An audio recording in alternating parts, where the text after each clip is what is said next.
The Metamorphosis, by Franz Kafka, translated by Ian Courtenay Johnston. Chapter 1. One morning, as Gregor Samsa was waking up from anxious dreams, he discovered that in bed he had been changed into a monstrous, verminous bug. He lay on his armour-hard back and saw, as he lifted his head up a little, his brown arched abdomen divided up into rigid bow-like sections. From this height the blanket, just about ready to slide off completely, could hardly stay in place. His numerous legs, pitifully thin in comparison to the rest of his circumference, flickered helplessly before his eyes. "What's happened to me?" he thought. It was no dream. His room, a proper room for a human being, only somewhat too small, lay quietly between the four well-known walls. Above the table, on which an unpacked collection of sample cloth goods was spread out — Samsa was a travelling salesman — hung the picture which he had cut out of an illustrated magazine a little while ago and set in a pretty gilt frame. It was a picture of a woman with a fur hat and a fur boa. She sat erect there, lifting up in the direction of the viewer a solid fur muff into which her entire forearm disappeared. Gregor's glance then turned to the window. The dreary weather, the raindrops were falling audibly down on the metal window ledge, made him quite melancholy. "Why don't I keep sleeping for a little while longer and forget all this foolishness?" he thought. But this was entirely impractical, for he was used to sleeping on his right side, and in his present state he couldn't get himself into this position. No matter how hard he threw himself onto his right side, he always rolled again onto his back. He must have tried it 100 times, closing his eyes, so that he would not have to see the wriggling legs, and gave up only when he began to feel a light, dull pain in his side, which he had never felt before. "Oh God," he thought, "what a demanding job I've chosen, day in, day out on the road. The stresses of trade are much greater than the work going on at head office, and in addition to that, I have to deal with the problems of travelling, the worries about train connections, irregular bad food, temporary and constantly changing human relationships which never come from the heart. To hell with it all."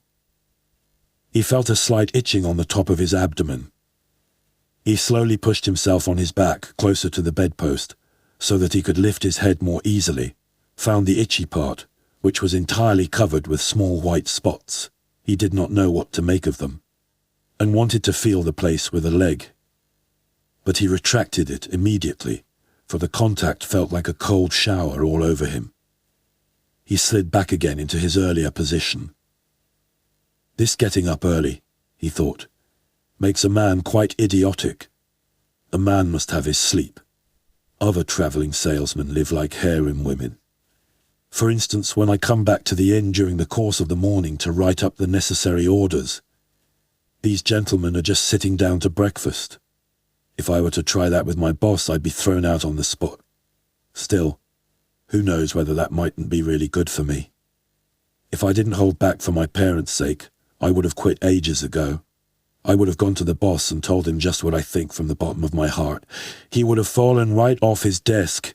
How weird it is to sit up at the desk and talk down to the employee from way up there. The boss has trouble hearing, so the employee has to step up quite close to him. Anyway, I haven't completely given up that hope yet. Once I've got together the money to pay off the parents' debt to him, that should take another 5 or 6 years, I'll do it for sure. Then I'll make the big break. In any case, right now I have to get up. My train leaves at 5 o'clock. And he looked over at the alarm clock ticking away by the chest of drawers. Good God, he thought. It was 6:30, and the hands were going quietly on. It was past the half hour, already nearly 1:45. Could the alarm have failed to ring? One saw from the bed that it was properly set for 4 o'clock. Certainly it had rung. Yes, but was it possible to sleep through this noise that made the furniture shake? Now it's true he'd not slept quietly, but evidently he'd slept all the more deeply. Still, what should he do now? The next train left at 7 o'clock. To catch that one, he would have to go in a mad rush. The sample collection wasn't packed up yet, and he really didn't feel particularly fresh and active. And even if he caught the train, there was no avoiding a blow-up with the boss, because the firm's errand boy would have waited for the 5 o'clock train and reported the news of his absence long ago. He was the boss's minion, without backbone or intelligence. Well then, what if he reported in sick? But that would be extremely embarrassing and suspicious, because during his 5 years' service, Gregor hadn't been sick even once. The boss would certainly come with the doctor from the health insurance company and would reproach his parents for their lazy son and cut short all objections with the insurance doctor's comments. For him, everyone was completely healthy but really lazy about work. And besides, would the doctor in this case be totally wrong? Apart from a really excessive drowsiness after the long sleep, Gregor in fact felt quite well and even had a really strong appetite.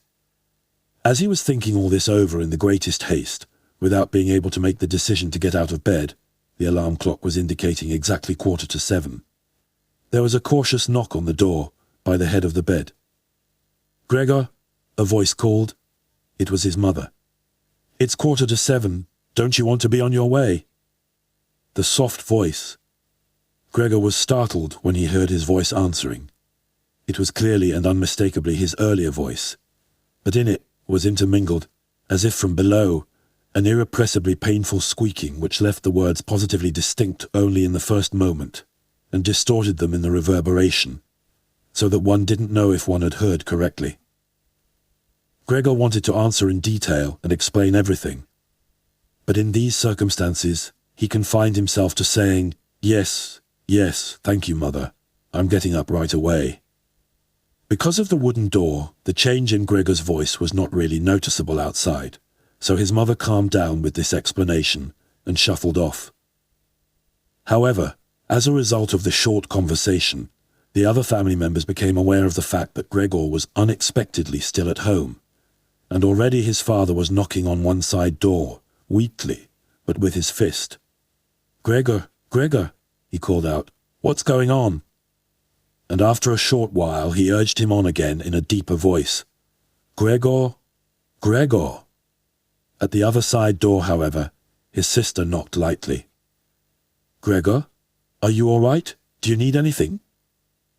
Gregor directed answers in both directions. "I'll be ready right away." He made an effort with the most careful articulation, and by inserting long pauses between the individual words to remove everything remarkable from his voice. His father turned back to his breakfast. However, the sister whispered, "Gregor, open the door, I beg you." Gregor had no intention of opening the door, but congratulated himself on his precaution, acquired from travelling, of locking all doors during the night, even at home. First he wanted to stand up quietly and undisturbed, get dressed, above all have breakfast, and only then consider further action, for he noticed this clearly. By thinking things over in bed, he would not reach a reasonable conclusion. He remembered that he had already often felt a light pain or other in bed, perhaps the result of an awkward lying position, which later turned out to be purely imaginary when he stood up, and he was eager to see how his present fantasies would gradually dissipate. That the change in his voice was nothing other than the onset of a real chill, an occupational illness of commercial travellers. Of that he had not the slightest doubt. It was very easy to throw aside the blanket. He needed only to push himself up a little, and it fell by itself. But to continue was difficult, particularly because he was so unusually wide. He needed arms and hands to push himself upright. Instead of these, however, he had only many small limbs which were incessantly moving with very different motions and which, in addition, he was unable to control. If he wanted to bend one of them, then it was the first to extend itself, and if he finally succeeded doing with this limb what he wanted, in the meantime, all the others, as if left free, moved around in an excessively painful agitation. "But I must not stay in bed uselessly," said Gregor to himself. At first he wanted to get off the bed with the lower part of his body, but this lower part, which he incidentally had not yet looked at and which he also couldn't picture clearly, proved itself too difficult to move. The attempt went so slowly, when, having become almost frantic, He finally hurled himself forward with all his force, and without thinking. He chose his direction incorrectly, and he hit the lower bedpost hard. The violent pain he felt revealed to him that the lower part of his body was at the moment probably the most sensitive. Thus, he tried to get his upper body out of the bed first and turned his head carefully toward the edge of the bed. He managed to do this easily, and in spite of its width and weight, his body mass at last slowly followed the turning of his head. But as he finally raised his head outside the bed in the open air, he became anxious about moving forward any further in this manner, for if he allowed himself eventually to fall by this process, it would take a miracle to prevent his head from getting injured, and at all costs he must not lose consciousness right now. He preferred to remain in bed. However, after a similar effort, while he lay there again sighing as before, and once again saw his small limbs fighting one another, if anything worse than before, and didn't see any chance of imposing quiet and order on this arbitrary movement, he told himself again that he couldn't possibly remain in bed, and that it might be the most reasonable thing to sacrifice everything if there was even the slightest hope of getting himself out of bed in the process. At the same moment, however, he didn't forget to remind himself from time to time of the fact that calm, indeed the calmest reflection, might be better than the most confused decisions. At such moments, he directed his gaze as precisely as he could toward the window, but unfortunately there was little confident cheer to be had from a glance at the morning mist, which concealed even the other side of the narrow street. "It's already 7 o'clock, he told himself at the latest striking of the alarm clock. Already 7 o'clock and still such a fog. And for a little while longer, he lay quietly with weak breathing, as if perhaps waiting for normal and natural conditions to re-emerge out of the complete stillness. But then, he said to himself, "Before it strikes 7:15, whatever happens I must be completely out of bed. Besides, by then someone from the office will arrive to inquire about me, because the office will open before 7 o'clock. And he made an effort then to rock his entire body length out of the bed with a uniform motion. If he let himself fall out of the bed in this way, his head, which in the course of the fall he intended to lift up sharply, would probably remain uninjured. His back seemed to be hard. Nothing would really happen to that as a result of the fall. His greatest reservation was a worry about the loud noise which the fall must create, and which presumably would arouse, if not fright, then at least concern on the other side of all the doors. However, it had to be tried. As Gregor was in the process of lifting himself half out of bed, the new method was more of a game than an effort. He needed only to rock with a constant rhythm. It struck him how easy all this would be if someone were to come to his aid. 2 strong people, he thought of his father and the servant girl, would have been quite sufficient.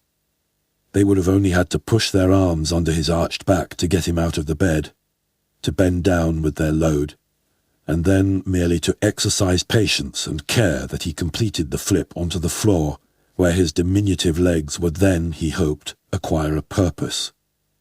Now, quite apart from the fact that the doors were locked, should he really call out for help?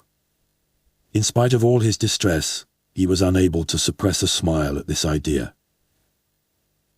He had already got to the point where, with a stronger rocking, he maintained his equilibrium with difficulty, and very soon he would finally have to decide, for in 5 minutes it would be 7:15. Then there was a ring at the door of the apartment. "That's someone from the office," he told himself, and he almost froze while his small limbs only danced around all the faster. For one moment, everything remained still. "They aren't opening," Gregor said to himself, caught up in some absurd hope. But of course then, as usual, the servant girl with her firm tread went to the door and opened it. Gregor needed to hear only the visitor's first word of greeting to recognize immediately who it was, the manager himself. Why was Gregor the only one condemned to work in a firm where at the slightest lapse someone immediately attracted the greatest suspicion? Were all the employees then collectively, one and all, scoundrels? Was there then among them no truly devoted person who, if he failed to use just a couple of hours in the morning for office work, would become abnormal from pangs of conscience, and really be in no state to get out of bed? Was it really not enough to let an apprentice make inquiries, if such questioning was even necessary? Must the manager himself come? And in the process must it be demonstrated to the entire innocent family that the investigation of this suspicious circumstance could only be entrusted to the intelligence of the manager? And more as a consequence of the excited state in which this idea put Gregor than as a result of an actual decision, he swung himself with all his might out of the bed. There was a loud thud, but not a real crash. The fall was absorbed somewhat by the carpet and, in addition, his back was more elastic than Gregor had thought. For that reason, the dull noise was not quite so conspicuous. But he had not held his head up with sufficient care, and had hit it. He turned his head, irritated and in pain, and rubbed it on the carpet. "Something has fallen in there," said the manager in the next room on the left. Gregor tried to imagine to himself whether anything similar to what was happening to him today could have also happened at some point to the manager. At least one had to concede the possibility of such a thing. However, as if to give a rough answer to this question, the manager now took a few determined steps in the next room, with a squeak of his polished boots. From the neighbouring room on the right, the sister was whispering to inform Gregor. "Gregor, the manager is here." "I know," said Gregor to himself, but he did not dare make his voice loud enough so that his sister could hear. "Gregor," his father now said from the neighbouring room on the left, "Mr. Manager has come and is asking why you have not left on the early train. We don't know what we should tell him. Besides, he also wants to speak to you personally, so please open the door. He will be good enough to forgive the mess in your room." In the middle of all this, the manager called out in a friendly way, "Good morning, Mr. Samsa." "He is not well," said his mother to the manager, while his father was still talking at the door. "He is not well, believe me, Mr. Manager. Otherwise, how would Gregor miss a train? The young man has nothing in his head except business. I'm almost angry that he never goes out at night. Right now he's been in the city 8 days, but he's been at home every evening. He sits there with us at the table and reads the newspaper quietly, or studies his travel schedules. It's quite a diversion for him if he busies himself with fretwork. For instance, he cut out a small frame over the course of 2 or 3 evenings. You'd be amazed how pretty it is. It's hanging right inside the room. You'll see it immediately, as soon as Gregor opens the door. Anyway, I'm happy that you're here, Mr. Manager. By ourselves, we would never have made Gregor open the door. He's so stubborn, and he's certainly not well, although he denied that this morning." "I'm coming right away," said Gregor slowly and deliberately, and didn't move, so as not to lose one word of the conversation. "My dear lady, I cannot explain it to myself in any other way," said the manager. "I hope it is nothing serious. On the other hand, I must also say that we business people, luckily or unluckily, however one looks at it, very often simply have to overcome a slight indisposition for business reasons." "So, can Mr. Manager come in to see you now?" asked his father impatiently, and knocked once again on the door. "No," said Gregor. In the neighbouring room on the left, a painful stillness descended. In the neighbouring room on the right, the sister began to sob. Why didn't his sister go to the others? She'd probably just gotten up out of bed now and hadn't even started to get dressed yet. Then why was she crying? Because he wasn't getting up and wasn't letting the manager in. Because he was in danger of losing his position. And because then his boss would badger his parents once again with the old demands. Those were probably unnecessary worries right now. Gregor was still here and wasn't thinking at all about abandoning his family. At the moment, he was lying right there on the carpet, and no one who knew about his condition would have seriously demanded that he let the manager in.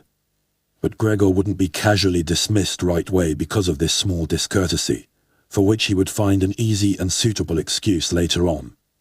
It seemed to Gregor that it might be far more reasonable to leave him in peace at the moment, instead of disturbing him with crying and conversation. But it was the very uncertainty which distressed the others and excused their behaviour. Mr. Samsa, the manager was now shouting, his voice raised. What's the matter?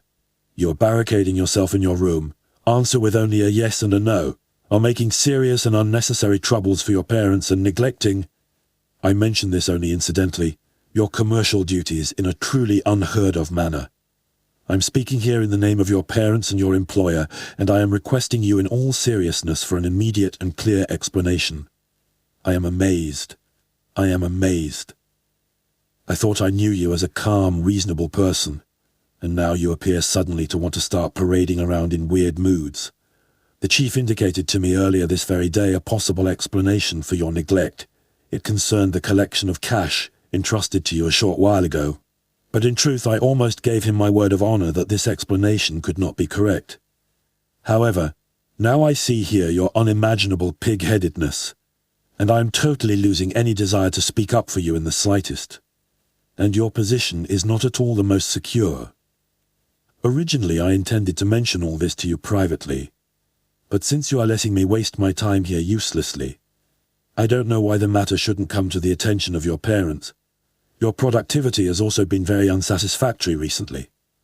Of course, it's not the time of year to conduct exceptional business, we recognize that. But a time of year for conducting no business. There is no such thing at all, Mr. Samsa, and such a thing must never be. But Mr. Manager, called Gregor beside himself and in his agitation forgetting everything else, I'm opening the door immediately this very moment.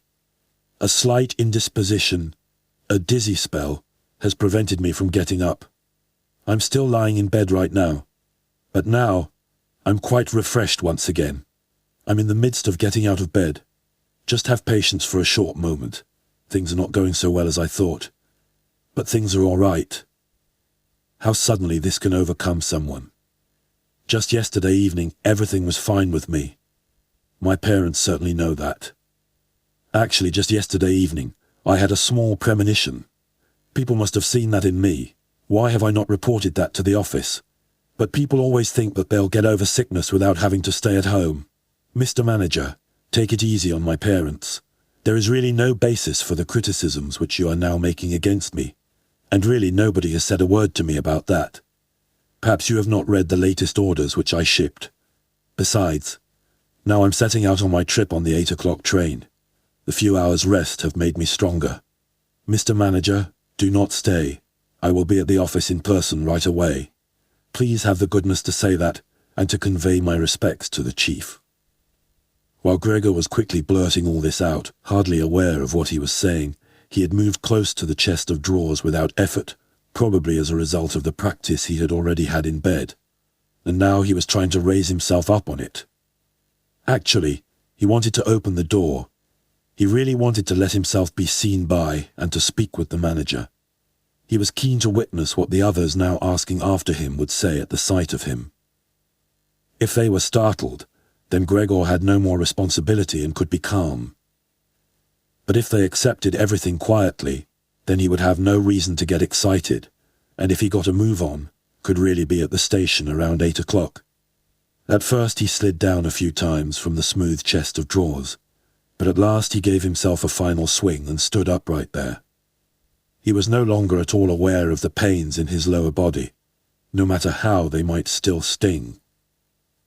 Now he let himself fall against the back of a nearby chair, on the edge of which he braced himself with his thin limbs. By doing this, he gained control over himself and kept quiet, for he could now hear the manager. "Did you understand a single word?" the manager asked the parents. "Is he playing the fool with us?" "For God's sake," cried the mother, already in tears. "Perhaps he's very ill, and we're upsetting him. Greta, Greta," she yelled at that point. "Mother," called the sister from the other side. They were making themselves understood through Gregor's room. "You must go to the doctor right away. Gregor is sick. Hurry to the doctor. Have you heard Gregor speak yet?" "That was an animal's voice," said the manager, remarkably quietly in comparison to the mother's cries. "Anna! Anna!" yelled the father through the hall into the kitchen, clapping his hands. "Fetch a locksmith right away!" The two young women were already running through the hall with swishing skirts. How had his sister dressed herself so quickly? And yanked open the doors of the apartment. One couldn't hear the doors closing at all, They probably had left them open, as is customary in an apartment in which a huge misfortune has taken place. However, Gregor had become much calmer. All right, people did not understand his words anymore, although they seemed clear enough to him, clearer than previously, perhaps because his ears had gotten used to them. But at least people now thought that things were not all right with him, and were prepared to help him. The confidence and assurance with which the first arrangements had been carried out made him feel good. He felt himself included once again in the circle of humanity, and was expecting from both the doctor and the locksmith, without differentiating between them with any real precision, splendid and surprising results. In order to get as clear a voice as possible for the critical conversation which was imminent, he coughed a little, and certainly took the trouble to do this in a really subdued way, since it was possible that even this noise sounded like something different from a human cough. He no longer trusted himself to decide any more. Meanwhile, in the next room it had become really quiet. Perhaps his parents were sitting with the manager at the table and were whispering. Perhaps they were all leaning against the door and listening. Gregor pushed himself slowly towards the door, with the help of the easy chair, let go of it there, threw himself against the door, held himself upright against it.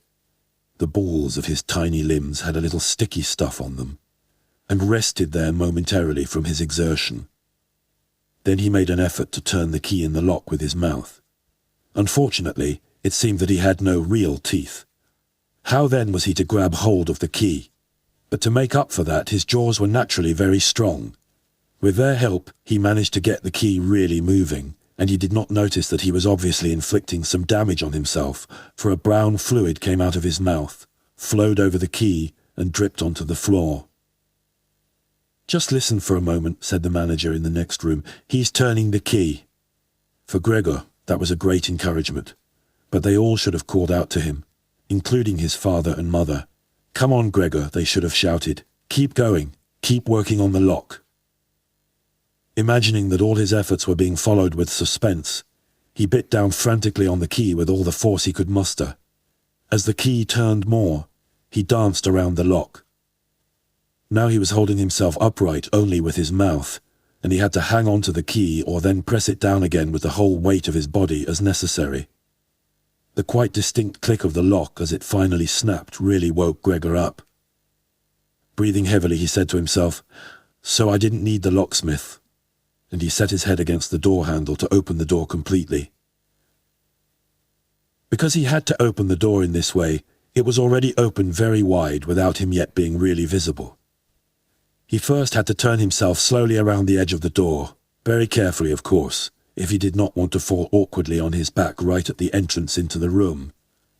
He was still preoccupied with this difficult movement and had no time to pay attention to anything else.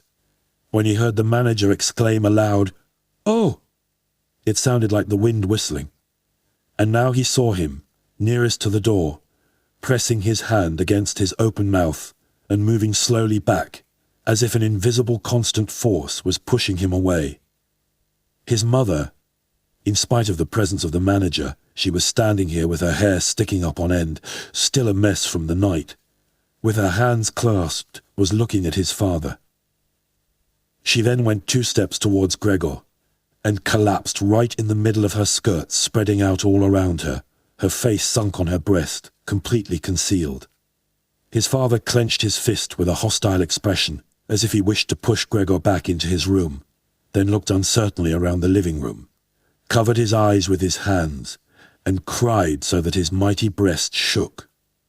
At this point, Gregor did not take 1 step into the room, but leaned his body from the inside against the firmly bolted wing of the door, so that only half his body was visible, as well as his head, titled sideways, with which he peeped over at the others. Meanwhile, it had become much brighter. Standing out clearly from the other side of the street was a part of the endless grey-black house situated opposite. It was a hospital, with its severe regular windows breaking up the facade. The rain was still coming down, but only in large individual drops, visibly and firmly thrown down one by one onto the ground. The breakfast dishes were standing piled around on the table, because for his father, breakfast was the most important mealtime in the day, which he prolonged for hours by reading various newspapers. Directly across on the opposite wall hung a photograph of Gregor from the time of his military service. It was a picture of him as a lieutenant, as he, smiling and worry-free, with his hand on his sword, demanded respect for his bearing and uniform. The door to the hall was ajar, and since the door to the apartment was also open, one saw out into the landing of the apartment and the start of the staircase going down. "Now," said Gregor, well aware that he was the only one who had kept his composure. "I'll get dressed right away, pack up the collection of samples and set off. You'll allow me to set out on my way, will you not? You see, Mr. Manager, I am not pig-headed, and I am happy to work.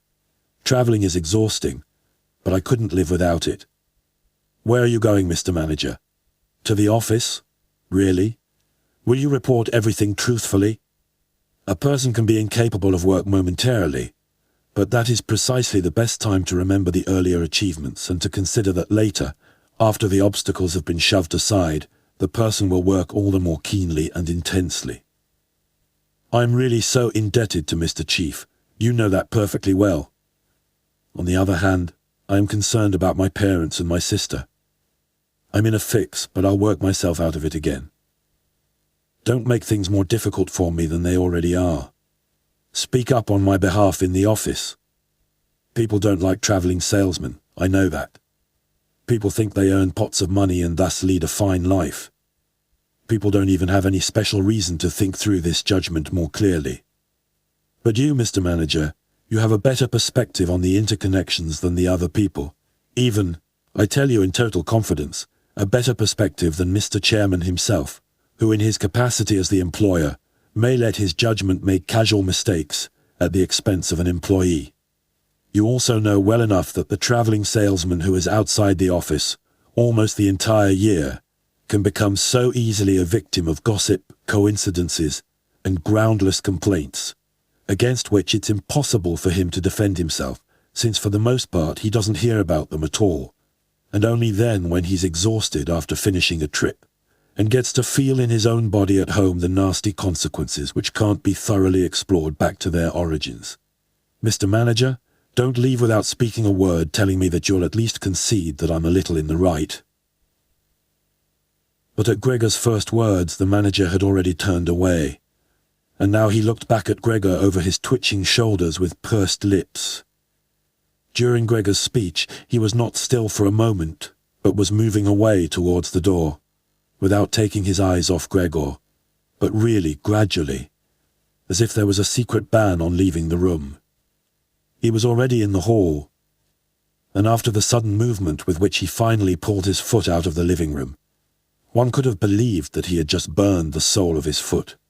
In the hall, however, he stretched out his right hand away from his body towards the staircase, as if some truly supernatural relief was waiting for him there. Gregor realized that he must not under any circumstances allow the manager to go away in this frame of mind, especially if his position in the firm was not to be placed in the greatest danger. His parents did not understand all this very well.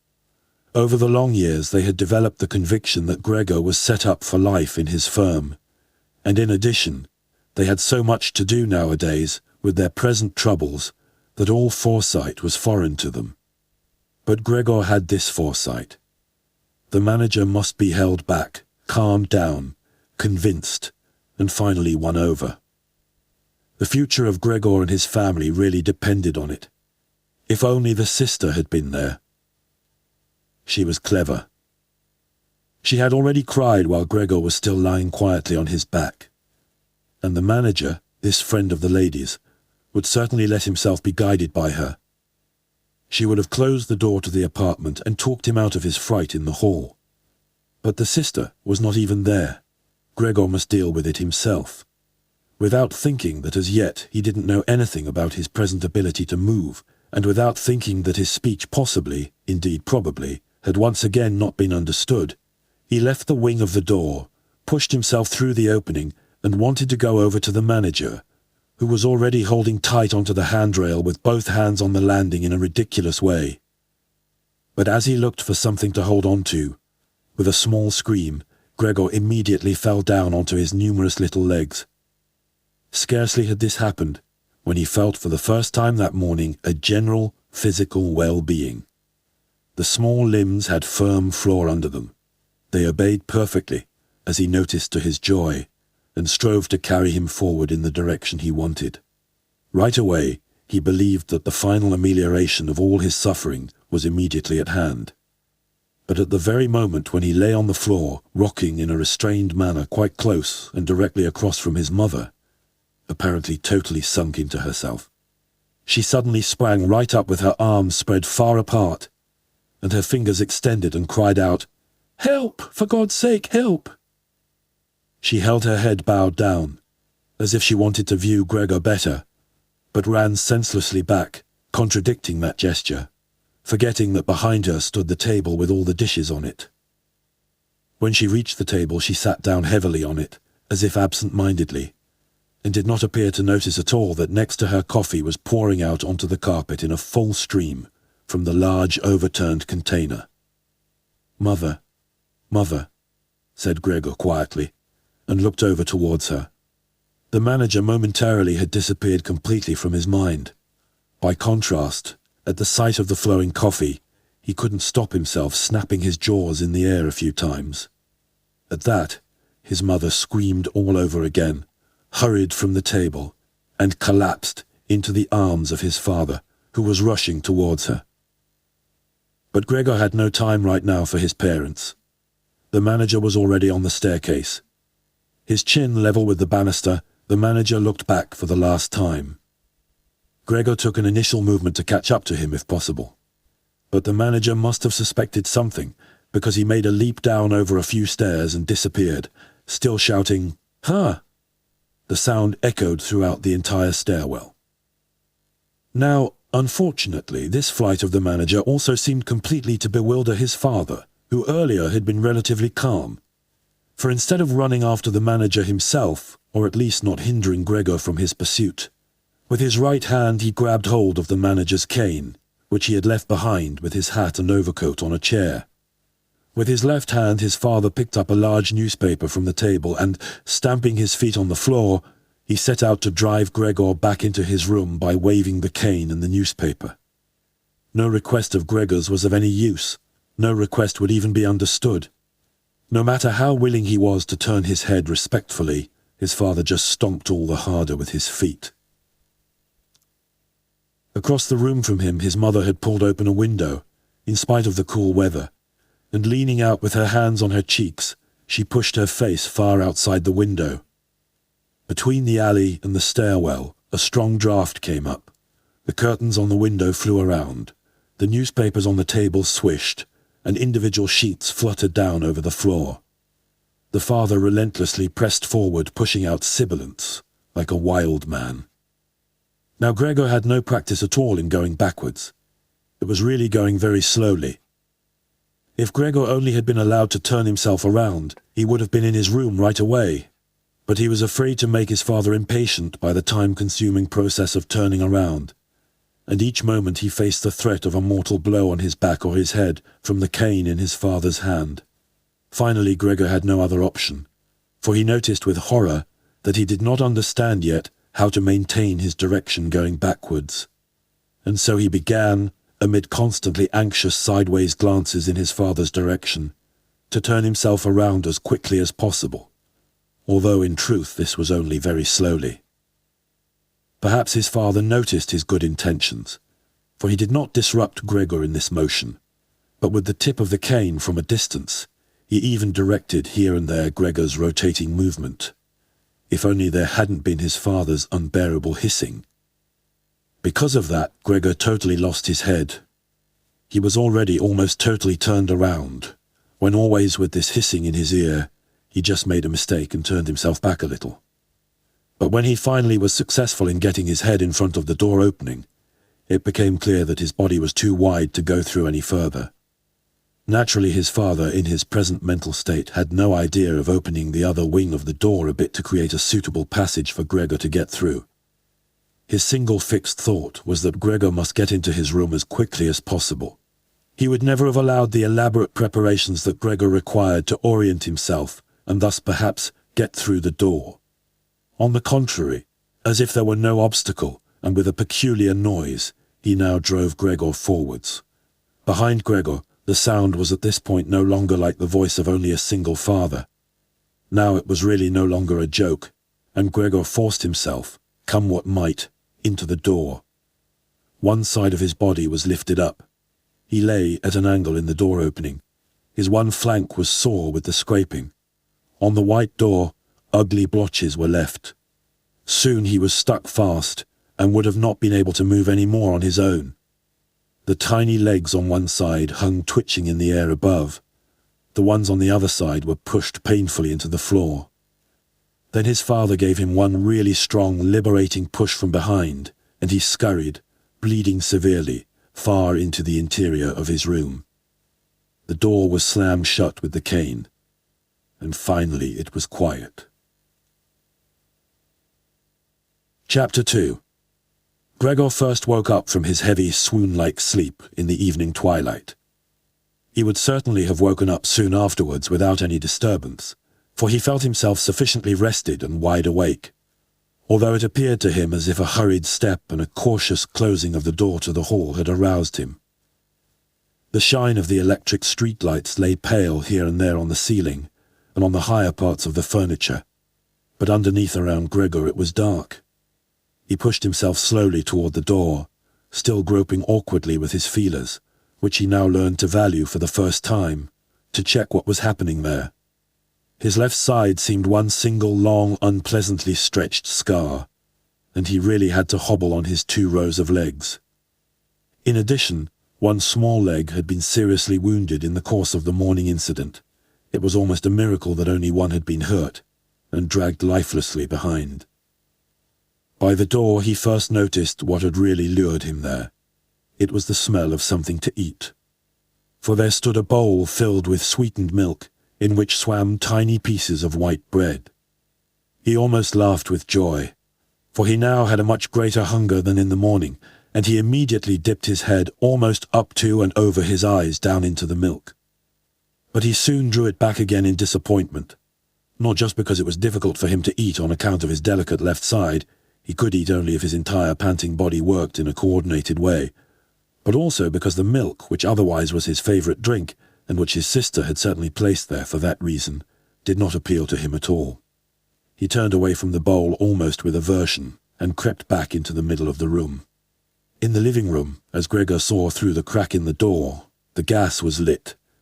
But where on other occasions at this time of day the father was accustomed to read the afternoon newspaper in a loud voice to his mother, and sometimes also to his sister, at the moment not a sound was audible. Now, perhaps this reading aloud, about which his sister always spoken and written to him, had recently fallen out of their general routine. But it was so still all around, in spite of the fact that the apartment was certainly not empty. What a quiet life the family leads, said Gregor to himself, and as he stared fixedly out in front of him, into the darkness, he felt a great pride that he had been able to provide such a life in a beautiful apartment like this for his parents and his sister. But how would things go if now all tranquility, all prosperity, all contentment should come to a horrible end? In order not to lose himself in such thoughts, Gregor preferred to set himself moving and crawled up and down in his room. Once during the long evening, one side door and then the other door was opened just a tiny crack and quickly closed again. Someone presumably needed to come in, but had then thought better of it. Gregor immediately took up a position by the living room door, determined to bring in the hesitant visitor somehow or other, or at least to find out who it might be. But now the door was not opened any more, and Gregor waited in vain.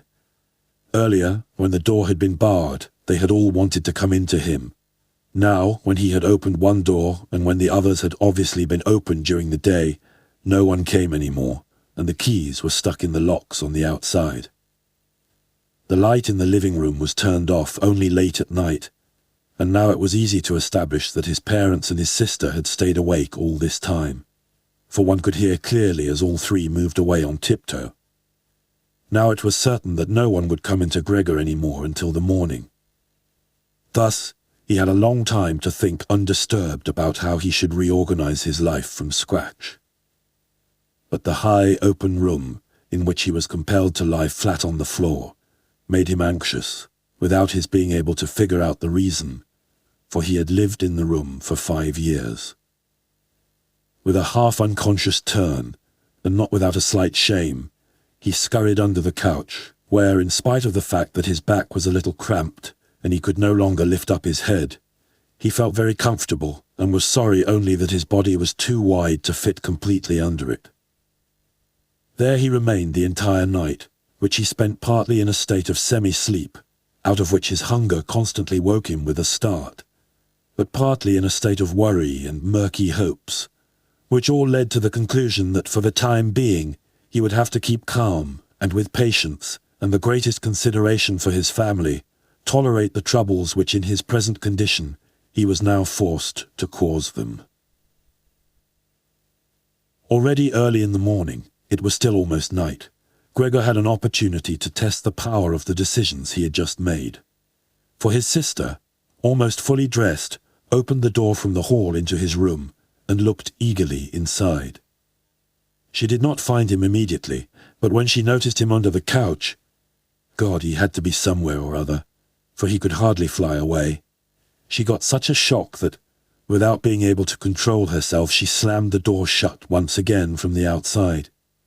However, as if she was sorry for her behavior, she immediately opened the door again and walked in on her tiptoes, as if she was in the presence of a serious invalid or a total stranger. Gregor had pushed his head forward just to the edge of the couch and was observing her. Would she really notice that he had left the milk standing? Not indeed from any lack of hunger. And would she bring in something else to eat more suitable for him? If she did not do it on her own, he would sooner starve to death than call her attention to the fact, although he had a really powerful urge to move beyond the couch, throw himself at his sister's feet, and beg her for something or other good to eat. But his sister noticed right away with astonishment that the bowl was still full, with only a little milk spilled around it. She picked it up immediately, although not with her bare hands but with a rag, and took it out of the room. Gregor was extremely curious what she would bring as a substitute, and he pictured to himself different ideas about that. But he never could have guessed what his sister, out of the goodness of her heart, in fact did. She brought him, to test his taste, an entire selection, all spread out on an old newspaper. There were old half-rotten vegetables, bones from the evening meal, covered with a white sauce which had almost solidified, some raisins and almonds, cheese, which Gregor had declared inedible 2 days earlier, a slice of dry bread, a slice of salted bread smeared with butter. In addition to all this, she put down a bowl, probably designated once and for all as Gregor's, into which she had poured some water. And out of her delicacy of feeling, since she knew that Gregor would not eat in front of her, she went away very quickly, and even turned the key in the lock, so that Gregor could now observe that he could make himself as comfortable as he wished. Gregor's small limbs buzzed as the time for eating had come. His wounds must, in any case, have already healed completely. He felt no handicap on that score. He was astonished at that, and thought about it, how more than a month ago he had cut his finger slightly with a knife, and how this wound had hurt enough even the day before yesterday. Am I now going to be less sensitive, he thought, already sucking greedily on the cheese, which had strongly attracted him right away, more than all the other foods. Quickly, and with his eyes watering with satisfaction, he ate one after the other, the cheese, the vegetables, and the sauce. The fresh food, by contrast, didn't taste good to him. He couldn't bear the smell, and even carried the things he wanted to eat a little distance away. By the time his sister slowly turned the key as a sign that he should withdraw, he was long finished, and now lay lazily in the same spot. The noise immediately startled him, in spite of the fact that he was already almost asleep, and he scurried back again under the couch. But it cost him great self-control to remain under the couch, even for the short time his sister was in the room, because his body had filled out somewhat on account of the rich meal, and in the narrow space there he could scarcely breathe. In the midst of minor attacks of asphyxiation, he looked at her with somewhat protruding eyes as his unsuspecting sister swept up with a broom, not just the remnants but even the foods which Gregor had not touched at all, as if these were also now useless, and as she dumped everything quickly into a bucket, which she closed with a wooden lid, and then carried all of it out of the room. She had hardly turned around before Gregor had already dragged himself out from the couch, stretched out, and let his body expand. In this way, Gregor got his food every day, once in the morning, when his parents and the servant girl were still asleep, and a second time after the common noon meal, for his parents were, as before, asleep then for a little while, and the servant girl was sent off by his sister on some errand or other. Certainly they would not have wanted Gregor to starve to death, but perhaps they could not have endured finding out what he ate other than by hearsay. Perhaps his sister wanted to spare them what was possibly only a small grief, for they were really suffering quite enough already. What sorts of excuses people had used on that first morning to get the doctor and the locksmith out of the house, Gregor was completely unable to ascertain. Since he was not comprehensible, no one, not even his sister, thought that he might be able to understand others, and thus, when his sister was in her room, he had to be content with listening now and then to her sighs and invocations to the saints. Only later, when she had grown somewhat accustomed to everything, naturally there could never be any talk of her growing completely accustomed to it, Gregor sometimes caught a comment which was intended to be friendly, or could be interpreted as such. "Well, today it tasted good to him," she said, if Gregor had really cleaned up what he had to eat, whereas in the reverse situation, which gradually repeated itself more and more frequently, she used to say sadly, "Now everything has stopped again." But while Gregor could get no new information directly, he did hear a good deal from the room next door, and as soon as he heard voices, he scurried right away to the relevant door and pressed his entire body against it. In the early days especially, there was no conversation which was not concerned with him in some way or other, even if only in secret. For 2 days at all meal times, discussions on that subject could be heard on how people should now behave. But they also talked about the same subject in the times between meals, for there were always at least 2 family members at home, since no one really wanted to remain in the house alone, and people could not, under any circumstances, leave the apartment completely empty. In addition, on the very first day, the servant girl, it was not completely clear what and how much she knew about what had happened, on her knees had begged his mother to let her go immediately, and when she said goodbye about 15 minutes later, she thanked them for the dismissal with tears in her eyes, as if she was receiving the greatest favour which people had shown her there, and, without anyone demanding it from her, she swore a fearful oath not to betray anyone, not even the slightest bit. Now his sister had to team up with his mother to do the cooking, although that didn't create much trouble because people were eating almost nothing. Again and again Gregor listened as one of them vainly invited another one to eat, and received no answer other than, "Thank you, I have enough," or something like that, and perhaps they had stopped having anything to drink too. His sister often asked his father whether he wanted to have a beer and gladly offered to fetch it herself, and when his father was silent, she said, in order to remove any reservations he might have, that she could send the caretaker's wife to get it. But then his father finally said a resounding no, and nothing more would be spoken about it. Already during the first day, his father laid out all the financial circumstances and prospects to his mother and to his sister as well. From time to time he stood up from the table and pulled out of the small lockbox salvaged from his business, which had collapsed 5 years previously, some document or other or some notebook. The sound was audible as he opened up the complicated lock, and after removing what he was looking for, locked it up again. These explanations by his father were, in part, the first enjoyable thing that Gregor had the chance to listen to since his imprisonment. He had thought that nothing at all was left over for his father from that business, At least his father had told him nothing to contradict that view, and Gregor, in any case, hadn't asked him about it.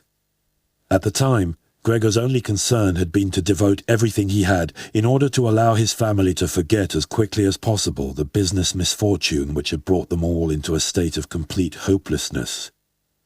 And so at that point he'd started to work with a special intensity, and from an assistant had become, almost overnight, a travelling salesman, who naturally had entirely different possibilities for earning money, and whose successes at work at once were converted into the form of cash commissions, which could be set out on the table at home in front of his astonished and delighted family. Those had been beautiful days, and they had never come back afterwards, at least not with the same splendour, in spite of the fact that Gregor later earned so much money that he was in a position to bear the expenses of the entire family, expenses which he, in fact, did bear. They had become quite accustomed to it, both the family and Gregor as well. They took the money with thanks, and he happily surrendered it. But the special warmth was no longer present. Only the sister had remained still close to Gregor, and it was his secret plan to send her. In contrast to Gregor, she loved music very much and knew how to play the violin charmingly. Next year, to the conservatory, regardless of the great expense which that must necessitate, and which would be made up in other ways. Now and then, during Gregor's short stays in the city, the conservatory was mentioned in conversations with his sister, but always only as a beautiful dream, whose realization was unimaginable, and their parents never listened to these innocent expectations with pleasure. But Gregor thought about them with scrupulous consideration, and intended to explain the matter ceremoniously on Christmas Eve. In his present situation, such futile ideas went through his head, while he pushed himself right up against the door and listened. Sometimes in his general exhaustion he couldn't listen any more and let his head bang listlessly against the door. But he immediately pulled himself together, for even the small sound which he made by this motion was heard nearby and silenced everyone. "There he goes on again," said his father after a while, clearly turning towards the door, and only then would the interrupted conversation gradually be resumed again. Gregor found out clearly enough, for his father tended to repeat himself often in his explanations, partly because he had not personally concerned himself with these matters for a long time now, and partly also because his mother did not understand everything right away the first time. That, in spite all bad luck, a fortune, although a very small one, was available from the old times, which the interest, which had not been touched, had in the intervening time gradually allowed to increase a little. Furthermore, in addition to this, the money which Gregor had brought home every month, he had kept only a few florins for himself, had not been completely spent, and had grown into a small capital amount. Gregor, behind his door, nodded eagerly, rejoicing over this unanticipated foresight and frugality. True, with this excess money, he could have paid off more of his father's debt to his employer, and the day on which he could be rid of this position would have been a lot closer. But now things were doubtless better the way his father had arranged them. At the moment, however, this money was nowhere near sufficient to permit the family to live on the interest payments. Perhaps it would be enough to maintain the family for 1 or at most 2 years, that's all. Thus it came only to an amount which one should not really take out, and which must be set aside for an emergency. But the money to live on must be earned. Now his father was a healthy man, although he was old, who had not worked at all for 5 years now, and thus could not be counted on for very much. He had in these 5 years, the first holidays of his trouble-filled but unsuccessful life, put on a good deal of fat, and thus had become really heavy. And should his old mother now maybe work for money, a woman who suffered from asthma, for whom wandering through the apartment even now was a great strain, and who spent every second day on the sofa by the open window, labouring for breath? Should his sister earn money? A girl who was still a 17-year-old child, whose earlier lifestyle had been so very delightful that it had consisted of dressing herself nicely, sleeping in late, helping around the house, taking part in a few modest enjoyments and, above all, playing the violin. When it came to talking about this need to earn money, At first Gregor went away from the door and threw himself on the cool leather sofa beside the door, for he was quite hot from shame and sorrow. Often he lay there all night long. He didn't sleep a moment, and just scratched on the leather for hours at a time.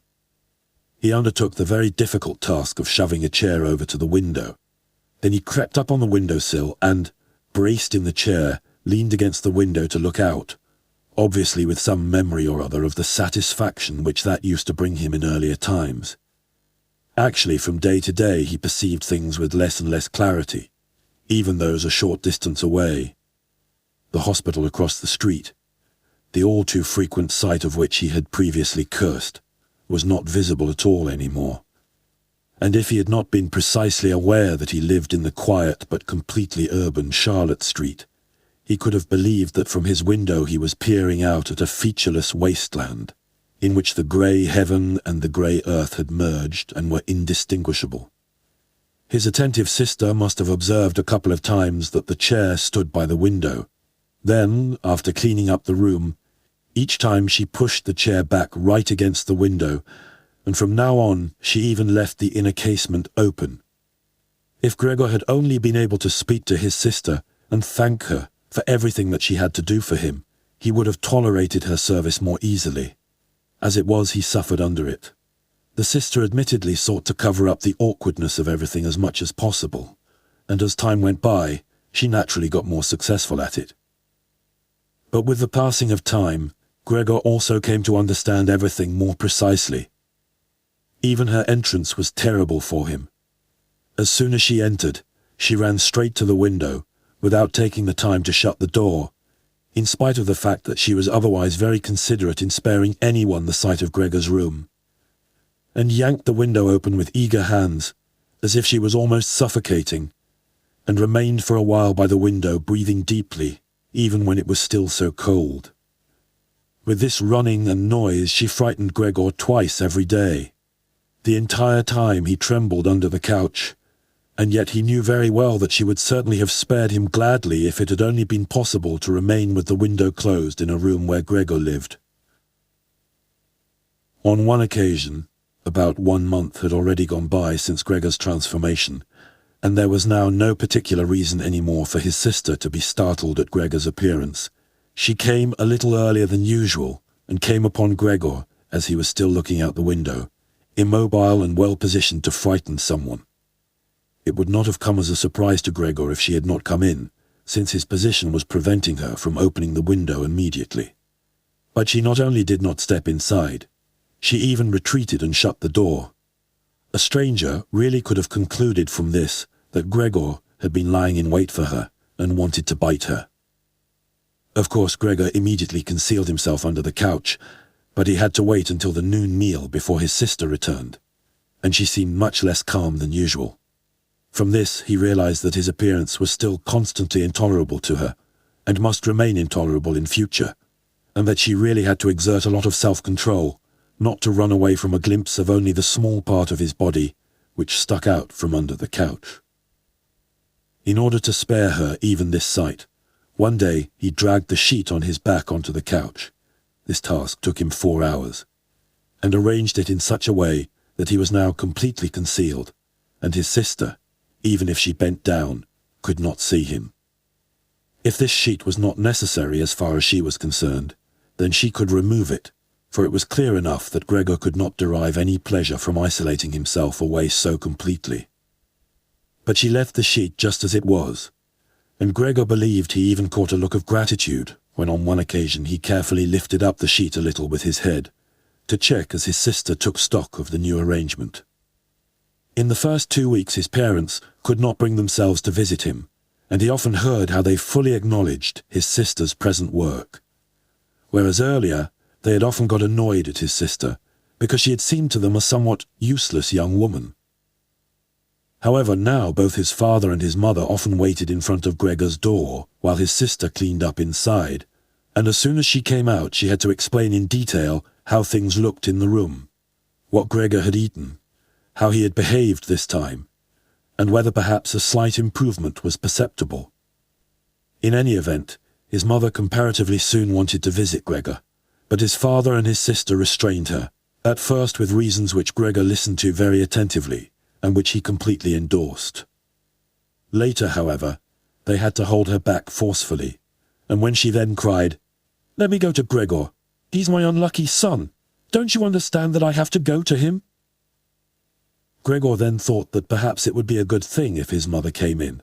Not every day, of course, but maybe once a week. She understood everything much better than his sister, who in spite of all her courage was still a child, and in the last analysis had perhaps undertaken such a difficult task only out of childish recklessness. Gregor's wish to see his mother was soon realized. While during the day, Gregor, out of consideration for his parents, did not want to show himself by the window, he couldn't crawl around very much on the few square meters of the floor. He found it difficult to bear lying quietly during the night, and soon eating no longer gave him the slightest pleasure. So for diversion, he acquired the habit of crawling back and forth across the walls and ceiling. He was especially fond of hanging from the ceiling. The experience was quite different from lying on the floor. It was easier to breathe. A slight vibration went through his body, and in the midst of the almost happy amusement which Gregor found up there, it could happen that, to his own surprise, he let go and hit the floor. However, now he naturally controlled his body quite differently, and he did not injure himself in such a great fall. His sister noticed immediately the new amusement which Gregor had found for himself, for as he crept around he left behind here and there traces of his sticky stuff. And so she got the idea of making Gregor's creeping around as easy as possible, and thus of removing the furniture which got in the way, especially the chest of drawers and the writing desk. But she was in no position to do this by herself. She did not dare to ask her father to help, and the servant girl would certainly not have assisted her. For although this girl, about 16 years old, had courageously remained since the dismissal of the previous cook, she had begged for the privilege of being allowed to stay permanently confined to the kitchen, and of having to open the door only in answer to a special summons. Thus, his sister had no other choice but to involve his mother, while his father was absent. His mother approached Gregor's room, with cries of excited joy, but she fell silent at the door. Of course, his sister first checked whether everything in the room was in order. Only then did she let his mother walk in. In great haste, Gregor had drawn the sheet down even further and wrinkled it more. The whole thing really looked just like a coverlet thrown carelessly over the couch. On this occasion, Gregor held back from spying out from under the sheet. Thus, he refrained from looking at his mother this time, and was just happy that she had come. "Come on, he is not visible," said his sister, and evidently led his mother by the hand. Now Gregor listened as these two weak women shifted the still heavy old chest of drawers from its position, and as his sister constantly took on herself the greatest part of the work, without listening to the warnings of his mother, who was afraid that she would strain herself. The work lasted a long time. After about a quarter of an hour had already gone by, his mother said that it would be better if they left the chest of drawers where it was, because, in the first place, it was too heavy. They would not be finished before his father's arrival, and with the chest of drawers in the middle of the room, it would block all Gregor's pathways, but in the second place it might not be certain that Gregor would be pleased with the removal of the furniture. To her, the reverse seemed to be true. The sight of the empty walls pierced her right to the heart. And why should Gregor not feel the same, since he had been accustomed to the room furnishings for a long time, and in an empty room would thus feel himself abandoned? "And is it not the case," his mother concluded very quietly, almost whispering as if she wished to prevent Gregor, whose exact location she really didn't know, from hearing even the sound of her voice, for she was convinced that he did not understand her words. "And isn't it a fact that by removing the furniture we're showing that we're giving up all hope of an improvement and are leaving him to his own resources without any consideration? I think it would be best if we tried to keep the room exactly in the condition in which it was before, so that when Gregor returns to us, he finds everything unchanged and can forget the intervening time all the more easily." As he heard his mother's words, Gregor realized that the lack of all immediate human contact, together with the monotonous life surrounded by the family over the course of these 2 months, must have confused his understanding, because otherwise he couldn't explain to himself that he, in all seriousness, could have been so keen to have his room emptied. Was he really eager to let the warm room, comfortably furnished with pieces he had inherited, be turned into a cavern in which he would, of course, then be able to crawl about in all directions without disturbance? But at the same time, with a quick and complete forgetting of his human past as well. Was he then, at this point, already on the verge of forgetting? And was it only the voice of his mother, which he had not heard for a long time, that had aroused him? Nothing was to be removed. Everything must remain. In his condition, he couldn't function without the beneficial influences of his furniture. And if the furniture prevented him from carrying out his senseless crawling about all over the place, then there was no harm in that, but rather a great benefit. But his sister unfortunately thought otherwise. She had grown accustomed, certainly not without justification, so far as the discussion of matters concerning Gregor was concerned, to act as a special expert with respect to their parents, and so now the mother's advice was for his sister sufficient reason to insist on the removal, not only of the chest of drawers and the writing desk, which were the only items she had thought about at first, but also of all the furniture, with the exception of the indispensable couch. Of course, it was not only childish defiance and her recent very unexpected and hard-won self-confidence which led her to this demand. She had also actually observed that Gregor needed a great deal of room to creep about. The furniture, on the other hand, as far as one could see, was not of the slightest use. But perhaps the enthusiastic sensibility of young women of her age also played a role. This feeling sought release at every opportunity, and with it Greta now felt tempted to want to make Gregor's situation even more terrifying, so that then she would be able to do even more for him than now. For surely no one except Greta would ever trust themselves to enter a room in which Gregor ruled the empty walls all by himself. And so she did not let herself be dissuaded from her decision by her mother, who in this room seemed uncertain of herself in her sheer agitation, and soon kept quiet, helping his sister with all her energy to get the chest of drawers out of the room. Now Gregor could still do without the chest of drawers if need be, but the writing desk really had to stay. And scarcely had the women left the room with the chest of drawers, groaning as they pushed it, when Gregor stuck his head out from under the sofa to take a look, how he could intervene cautiously, and with as much consideration as possible. But unfortunately, it was his mother who came back into the room first, while Greta had her arms wrapped around the chest of drawers in the next room, and was rocking it back and forth by herself without moving it from its position. His mother was not used to the sight of Gregor. He could have made her ill, and so frightened, Gregor scurried backwards right to the other end of the sofa, but he could no longer prevent the sheet from moving forward a little. That was enough to catch his mother's attention. She came to a halt, stood still for a moment, and then went back to Greta. Although Gregor kept repeating to himself over and over that really nothing unusual was going on, that only a few pieces of furniture were being rearranged, he soon had to admit to himself that the movements of the women, to and fro, their quiet conversations, the scratching of the furniture on the floor, affected him like a great swollen commotion on all sides. And so firmly was he pulling in his head and legs and pressing his body into the floor, he had to tell himself unequivocally that he wouldn't be able to endure all this much longer. They were cleaning out his room, taking away from him everything he cherished.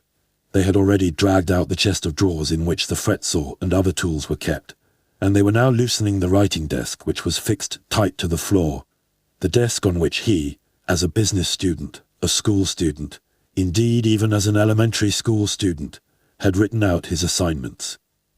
At that moment he really didn't have any more time to check the good intentions of the two women, whose existence he had in any case almost forgotten, because in their exhaustion they were working really silently, and the heavy stumbling of their feet was the only sound to be heard. And so he scuttled out. The women were just propping themselves up on the writing desk in the next room in order to take a breather, changing the direction of his path 4 times. He really didn't know what he should rescue first. Then he saw hanging conspicuously on the wall, which was otherwise already empty, the picture of the woman dressed in nothing but fur. He quickly scurried up over it and pressed himself against the glass that held it in place and which made his hot abdomen feel good. At least this picture, which Gregor at the moment completely concealed, surely no one would now take away. He twisted his head towards the door of the living room to observe the women as they came back in. They had not allowed themselves very much rest and were coming back right away. Greta had placed her arm around her mother and held her tightly. "So what shall we take now?" said Greta, and looked around her. Then her glance crossed with Gregor's from the wall. She kept her composure only because her mother was there. She bent her face towards her mother in order to prevent her from looking around, and said, although in a trembling voice and too quickly, "Come, wouldn't it be better to go back to the living room for just another moment?" Greta's purpose was clear to Gregor. She wanted to bring his mother to a safe place and then chase him down from the wall. Well, let her just attempt that. He squatted on his picture and did not hand it over. He would sooner spring into Greta's face. But Greta's words had immediately made the mother very uneasy. She walked to the side, caught sight of the enormous brown splotch on the flowered wallpaper, and before she became truly aware that what she was looking at was Gregor, screamed out in a high-pitched, raw voice, "Oh God," and fell with outstretched arms, as if she was surrendering everything, down onto the couch, and lay there motionless. "Gregor, you!" cried out his sister with a raised fist and an urgent glare. Since his transformation, those were the first words which she had directed right at him. She ran into the room next door to bring some spirits or other, with which she could revive her mother from her fainting spell. Gregor wanted to help as well. There was time enough to save the picture, but he was stuck fast on the glass and had to tear himself loose forcefully. Then he also scurried into the next room, as if he could give his sister some advice, as in earlier times, but then he had to stand there idly behind her, while she rummaged about among various small bottles. Still, she was frightened when she turned around. A bottle fell onto the floor and shattered. A splinter of glass wounded Gregor in the face. Some corrosive medicine or other dripped over him. Now, without lingering any longer, Greta took as many small bottles as she could hold, and ran with them into her mother. She slammed the door shut with her foot. Gregor was now shut off from his mother, who was perhaps near death, thanks to him. He could not open the door, and he did not want to chase away his sister who had to remain with her mother. At this point he had nothing to do but wait, and overwhelmed with self-reproach and worry, he began to creep and crawl over everything. Walls, furniture, and ceiling. Finally, in his despair, as the entire room started to spin around him, he fell onto the middle of the large table. A short time elapsed. Gregor lay there limply. All around was still. Perhaps that was a good sign. Then there was a ring at the door. The servant girl was naturally shut up in her kitchen, and Greta must therefore go to open the door. The father had arrived. "What's happened?" were his first words. Greta's appearance had told him everything. Greta replied with a dull voice. Evidently she was pressing her face into her father's chest. "Mother fainted, but she's getting better now. Gregor has broken loose." "Yes, I have expected that," said his father. "I always told you that, but you women don't want to listen." It was clear to Gregor that his father had badly misunderstood Greta's short message, and was assuming that Gregor had committed some violent crime or other. Thus, Gregor now had to find his father to calm him down, for he had neither the time nor the opportunity to clarify things for him. And so he rushed away to the door of his room and pushed himself against it, so that his father could see right away as he entered from the hall that Gregor fully intended to return at once to his room, that it was not necessary to drive him back, but that one only needed to open the door and he would disappear immediately. But his father was not in the mood to observe such niceties. "Ah!" he yelled as soon as he entered, with a tone as if he were all at once angry and pleased. Gregor pulled his head back from the door and raised it in the direction of his father. He had not really pictured his father as he now stood there. Of course, what with his new style of creeping all around, he had in the past while neglected to pay attention to what was going on in the rest of the apartment, as he had done before, and really should have grasped the fact that he would encounter different conditions. Nevertheless, was that still his father? Was that the same man who had lain exhausted and buried in bed in earlier days when Gregor was setting out on a business trip? Who had received him on the evenings of his return in a sleeping gown and armchair, totally incapable of standing up, who had only lifted his arm as a sign of happiness, and who in their rare strolls together a few Sundays a year and on the important holidays made his way slowly forwards between Gregor and his mother, who themselves moved slowly, always a bit more slowly than them, bundled up in his old coat, all the time setting down his walking stick carefully, and who, when he had wanted to say something, almost always stood still and gathered his entourage around him. But now he was standing up really straight, dressed in a tight-fitting blue uniform with gold buttons, like the ones servants wear in a banking company. Above the high, stiff collar of his jacket, his firm double chin stuck out prominently. Beneath his bushy eyebrows, the glance of his black eyes was freshly penetrating and alert. His otherwise dishevelled white hair was combed down into a carefully exact shining part. He threw his cap, on which a gold monogram, apparently the symbol of the bank, was affixed, in an arc across the entire room onto the sofa, and moved, throwing back the edge of the long coat of his uniform, with his hands in his trouser pockets and a grim face, right up to Gregor. He really didn't know what he had in mind, but he raised his foot uncommonly high anyway, and Gregor was astonished at the gigantic size of his sole of his boot. However, he did not linger on that point, for he knew from the first day of his new life that as far as he was concerned, his father considered the greatest force the only appropriate response. And so he scurried away from his father, stopped when his father remained standing, and scampered forward again when his father merely stirred.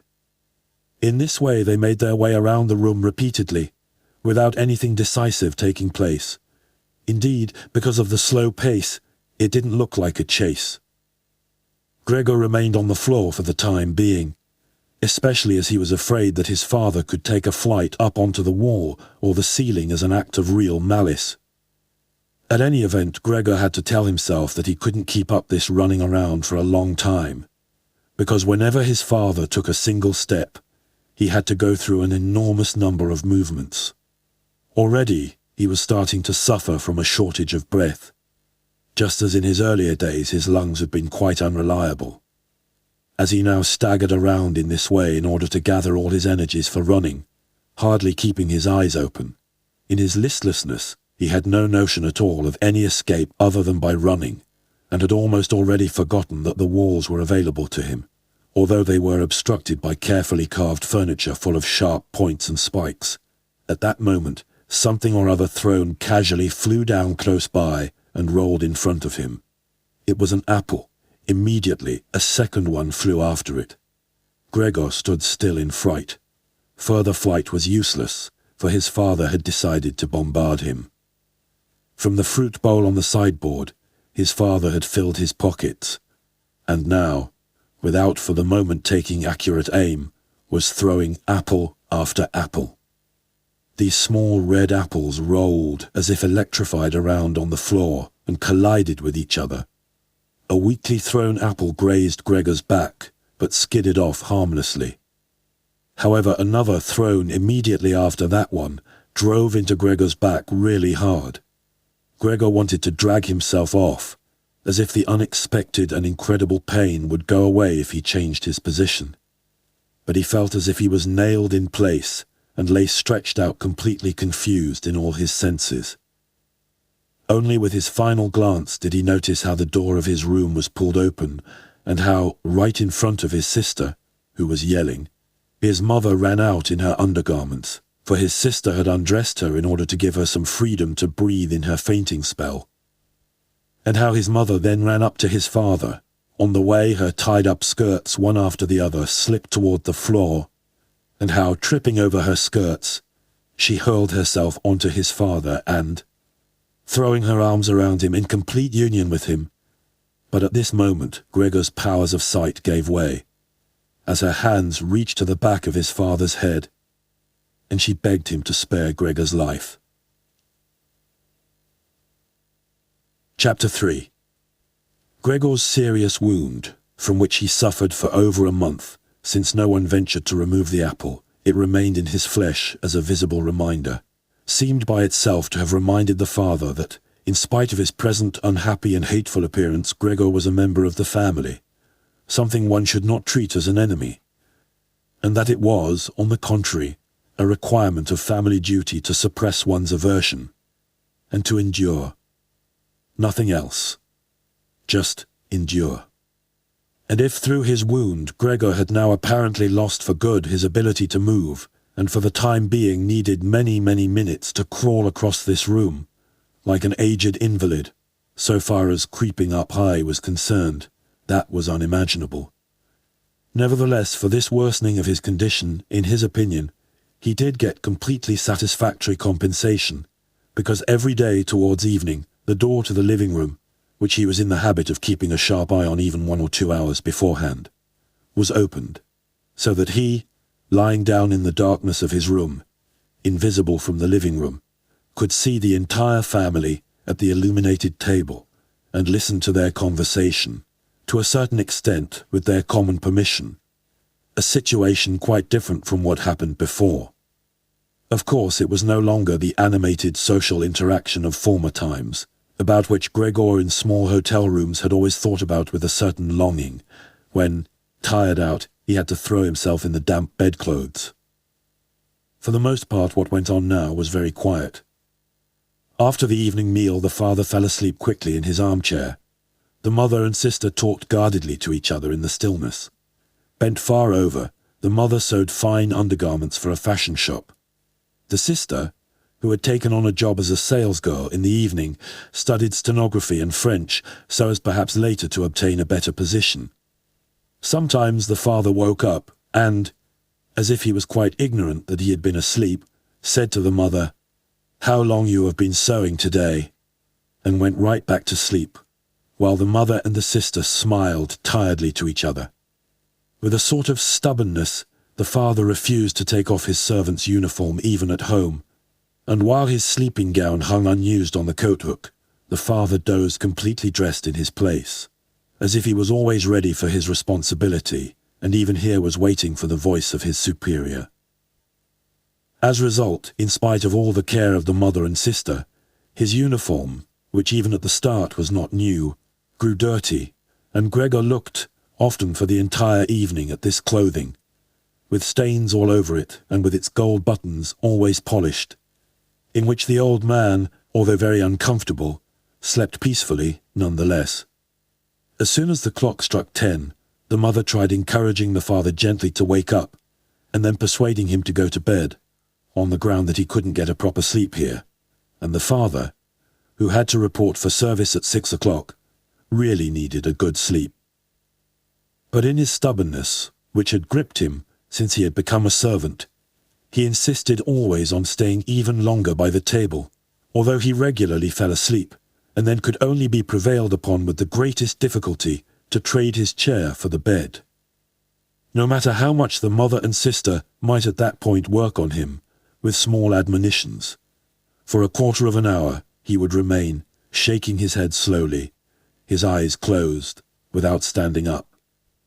The mother would pull him by the sleeve and speak flattering words into his ear.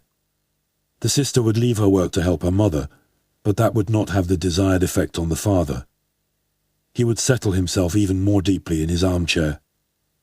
Only when the two women grabbed him under the armpits would he throw his eyes open, look back and forth at the mother and sister, and habitually say, "This is a life.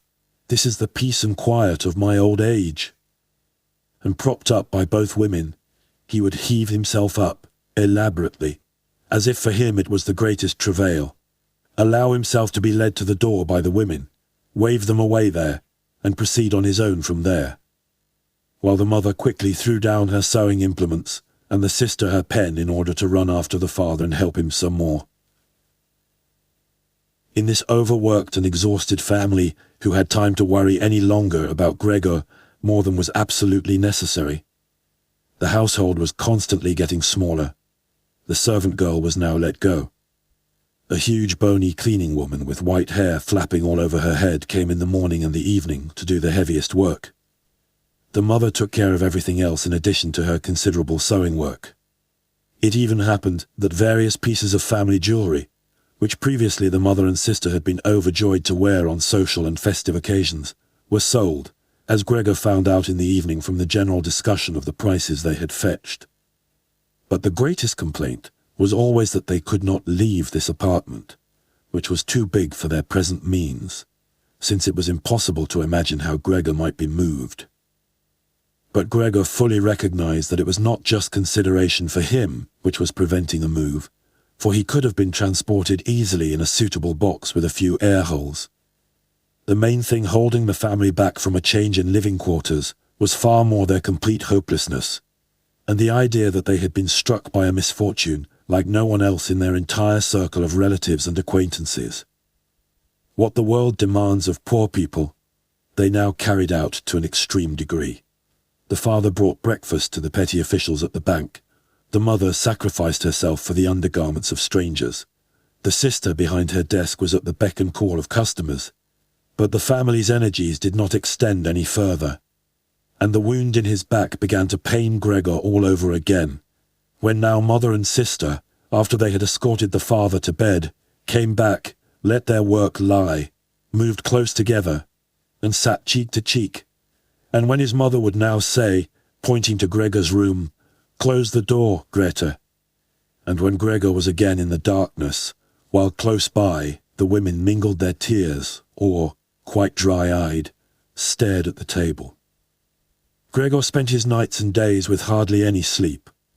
Sometimes he thought that the next time the door opened, he would take over the family arrangements, just as he had earlier. In his imagination appeared again, after a long time, his employer and supervisor and the apprentices, the excessively gormless custodian, 2 or 3 friends from other businesses, a chambermaid from a hotel in the provinces, a loving, fleeting memory, a female cashier from a hat shop, whom he had seriously but too slowly courted. They all appeared mixed in with strangers or people he had already forgotten. But instead of helping him and his family, they were all unapproachable, and he was happy to see them disappear. But then he was in no mood to worry about his family. He was filled with sheer anger over the wretched care he was getting, even though he couldn't imagine anything for which he might have an appetite. Still, he made plans about how he could take from the larder what he at all account deserved, even if he wasn't hungry. Without thinking any more about how one might be able to give Gregor special pleasure, the sister now kicked some food or other very quickly into his room in the morning and at noon, before she ran off to her shop, and in the evening, quite indifferent about whether the food had perhaps only been tasted, or, what happened most frequently, remained entirely undisturbed, she whisked it out with one sweep of her broom. The task of cleaning his room, which she now always carried out in the evening, could not be done any more quickly. Streaks of dirt ran along the walls. Here and there lay tangles of dust and garbage. At first, when his sister arrived, Gregor positioned himself in a particularly filthy corner in order, with this posture, to make something of a protest. But he could have well stayed there for weeks without his sister's changing her ways. Indeed, she perceived the dirt as much as he did, but she had decided just to let it stay. In this business, with a touchiness which was quite new to her, and which had generally taken over the entire family, she kept watch to see that the cleaning of Gregor's room remained reserved for her. Once his mother had undertaken a major cleaning of Gregor's room, which he had only completed successfully after using a few buckets of water. But the extensive dampness made Gregor sick, and he lay supine, embittered and immobile on the couch. However, the mother's punishment was not delayed for long, for in the evening, The sister had hardly observed the change in Gregor's room before she ran into the living room, mightily offended, and in spite of her mother's hand lifted high in entreaty, broke out in a fit of crying. Her parents, the father had of course woken up with a start in his armchair, at first looked at her astonished and helpless, until they started to get agitated. Turning to his right, the father heaped reproaches on the mother that she was not to take over the cleaning of Gregor's room from the sister, and turning to his left, he shouted at the sister that she would no longer be allowed to clean Gregor's room ever again, while the mother tried to pull the father, beside himself in his excitement, into the bedroom. The sister, shaken by her crying fit, pounded on the table with her tiny fists, and Gregor hissed at all this, angry that no one thought about shutting the door and sparing him the sight of this commotion. But even when the sister, exhausted from her daily work, had grown tired of caring for Gregor as she had before, even then the mother did not have to come at all on her behalf. And Gregor did not have to be neglected, for now the cleaning woman was there. This old widow, who in her long life must have managed to survive the worst with the help of her bony frame, had no real horror of Gregor. Without being in the least curious, she had once by chance opened Gregor's door. At the sight of Gregor, who, totally surprised, began to scamper here and there, although no one was chasing him, she remained standing with her hands folded across her stomach, staring at him. Since then she did not fail to open the door furtively a little every morning and evening to look in on Gregor. At first, she also called him to her with words which she presumably thought were friendly, like, "Come here for a bit, old dung beetle," or "Hey, look at the old dung beetle." Addressed in such a manner, Gregor answered nothing, but remained motionless in his place, as if the door had not been opened at all. If only instead of allowing this cleaning woman to disturb him uselessly whenever she felt like it, they had instead given her orders to clean up his room every day. One day in the early morning, a hard downpour, perhaps already a sign of the coming spring, struck the window panes. When the cleaning woman started up once again with her usual conversation, Gregor was so bitter that he turned towards her, as if for an attack, although slowly and weakly. But instead of being afraid of him, the cleaning woman merely lifted up a chair standing close by the door, and as she stood there with her mouth wide open, her intention was clear. She would close her mouth only when the chair in her hand had been thrown down on Gregor's back. "This goes no further, all right?" she asked, as Gregor turned himself around again, and she placed the chair calmly back in the corner. Gregor ate hardly anything anymore.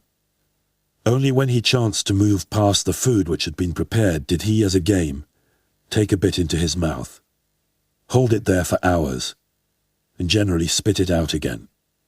At first he thought it might be his sadness over the condition of his room which kept him from eating, but he very soon became reconciled to the alterations in his room.